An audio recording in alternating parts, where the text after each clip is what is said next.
Share lang ako sa inyo. Sana ito ang isi-share sa inyo na maintindihan nyo at maunawaan nyo. Kasi ito nangyari sa atin kasamahan bilang isang nagtatrabaho sa industriya. Ito unang-una, pag member ka, wag mo hayaan na magturo siya. Kailangan talaga ang magtuturo talaga sa mga grupo, kailangan talaga legit.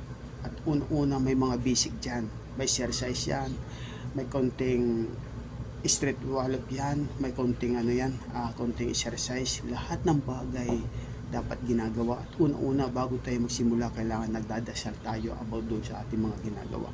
So sana ito yung aking isinare sa inyo, sana na magustuhan nyo at mapakinggan nyo. Kung mas lalo po sa ating mga kasamahan na nagpapayabangan sa ginagawa po natin, huwag po natin ugaliin. Kailangan maging mainahon tayo at magpakumbaba. Una aralin palagi ang ginagawa natin, kasi ang aksidente nandyan lang yan. Hindi natin masasabi kung kailan mangyayari yan, pero importante mag-ingat palagi sa ginagawa natin. Mas lalo po yung mga bagits na nasali dyan sa mga ganyan ng mga ito sinishare ko lang ito sa inyo. Sana meron tayong natutunan kahit papaano.